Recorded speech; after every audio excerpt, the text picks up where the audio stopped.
सूचित करना है।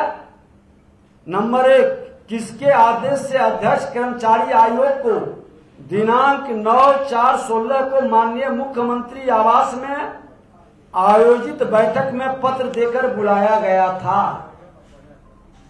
दूसरा, क्या मंत्री श्रम संसाधन विभाग का इस पर अनुमोदन प्राप्त था। तीसरा, क्या श्रम संसाधन विभाग को यह ज्ञात नहीं था कि विवेक सांबत जो माननीय मुख्यमंत्री आवास पर स्किल डेवलपमेंट का प्रस्तुतिकरण कर रहे थे, भुवनेश्वर स्थित सीबीआई न्यायालय में दर्ज करोड़ों रुपए के घोटाले के नामजद अभियुक्त थे। दिनांक 9/4/16 को बैठक की कार्यवाही से अवगत कराई जाए। दिनांक 9/4/16 के बाद कर्मचारी आयोग ने स्किल डेवलपमेंट की किस योजनाओं को कार्यान्वित किया। उक्त बैठक में कौन कौन उपस्थित थे, शीघ्र याचित सूचना उपलब्ध कराने का कष्ट करें।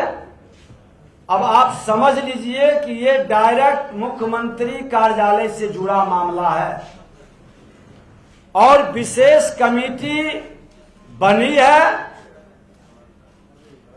तो जब आज पूछ रहे हैं कि वो करोड़ों रुपये के सीबीआई के जांच के घोटाले में चल रहे थे, उस व्यक्ति को आपने कैसे यहां पर निविदा दिया। कौन कौन लोग इसमें इन्वॉल्व हैं, कौन कौन पदाधिकारी की संलिप्तता है। माननीय मुख्यमंत्री जी, आपके नेतृत्व में बैठक हुई थी, आप बताएं, क्योंकि भ्रष्टाचार के मामले में जीरो टॉलरेंस की बात आप करते हैं। तो शुरुआत आपसे भ्रष्टाचार के मामले में जीरो टॉलरेंस हो।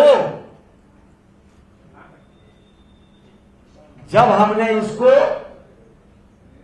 24 तारीख को सभा पटल पर रखने का आदेश दिया, कार्यसूची में आया, 4 नंबर पर कार्यसूची में था, सदन में उठाया गया, हमारे नेता तारकिशोर जी ने उठाया भी, फिर भी आपने क्यों नहीं रखवाया। ये पूरा एक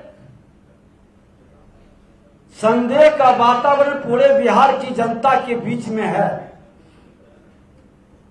वर्गलाने की बजाय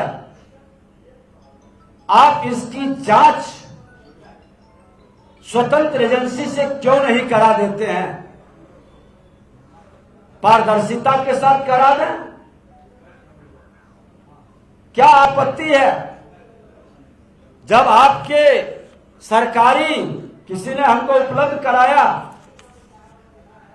कि जब पत्र आपने जारी किया और इसके बाद नीपा पोती का खेल विशेष कमेटी बनने के बाद इन लोगों ने शुरू किया। हमको बताते थे लोग कि न जवाब भेजते हैं, न इनके उच्च पदाधिकारी बैठक में आते हैं। तो इस तरह से हम तो प्रतिपक्ष की सकारात्मक भूमिका निभाना चाहते हैं। प्रतिपक्ष का जिम्मेवारी है सरकार की नीतियों का समीक्षा करे, सरकार की योजनाएं नीचे स्तर पर, जमीन पर सही रूप से उतरे, उसके अंदर किसी तरह के वित्तीय अनियमितता होता है तो एक विपक्ष सजग रहे और सरकार को सावधान करे। आज शुरुआत हुई है, पहला शुरुआत जो सदन में असंवैधानिक रूप से पटल पर नहीं आने देना, कार्यसूची को बदल देना, हमने जब तक उस आसन पर था मर्यादा का पालन किया है। अब प्रतिपक्ष की भूमिका में है, हमारा काम है एक प्रहरी के रूप में आपको सजग करना, आपके भ्रष्टाचार पर जीरो टॉलरेंस, अगर जो कथनी करनी एक है तो आप इसकी जांच कराइए, आप घोषणा कराइए, क्योंकि आप कहते हैं हम न बचाते हैं न फंसाते हैं। तो यही तो अवसर है कि आप बचा रहे हैं या फंसा रहे हैं, लोग देखेगा, लोग पूछेगा। और ये सिर्फ एक विभाग की नहीं, हर विभाग का साथ निश्चय हो या जल जीवन हरियाली हो, ये तमाम मिशन पर हमारे बच्चे भवन के बिना विद्यालय में धूप और बरसात और ठंड को झेलते हैं। उसकी चिंता आपको नहीं है, शिक्षक नहीं है, उसकी चिंता नहीं है, लेकिन जल जीवन हरियाली पर्यावरण की चिंता कर रहे हैं। वर्तमान की बगैर चिंता किए जो भविष्य की चिंता करता है, उसका वर्तमान जब नष्ट हो जाएगा तो भविष्य में किसको आप बचाएंगे, किसके लिए काम कर रहे हैं। आज जो हमने आपको एक प्रहरी के रूप में, एक प्रतिपक्ष के रूप में जो सजग किया है, इसकी जवाब प्रतिपक्ष को ही नहीं, पूरे बिहार की जनता जो मालिक है लोकतंत्र का, गणतंत्र का, वो मालिक जानना चाहता है।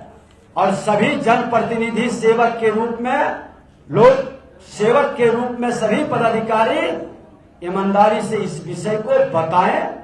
आपने देखा है कि 87 लाख रुपया पकड़ाया था एक एक्जीक्यूटिव के पास, और उसको थाना से बिल मिल जाता है। और उस पर भी हमने सदन के अंदर जब लोगों ने हंगामा किया तो विशेष कमेटी बनाई। अगर जो ईमानदारी से उस पर FIR तक नहीं हुआ था, मंत्री का जवाब था कि छुट्टी पर चला गया है, तब हमने कहा कि हद हो गई। यही सब विषय तो अनपच किया, यही सब विषय के कारण तो परेशान होकर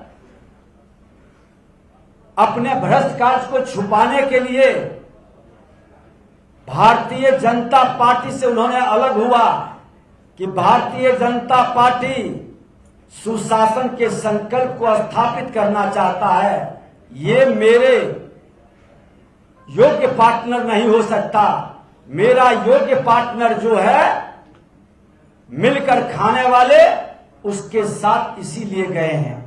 लेकिन एक सशक्त और मजबूत विपक्ष पूरे प्रहरी के साथ प्रहरी के रूप में काम करेगा और पूरे बिहार के 2/3 नौजवान जिसको भटकाने का काम कर रहे हैं, उस प्रहरी के साथ कदम से कदम मिलाकर हम चलने का आह्वान भी करते हैं।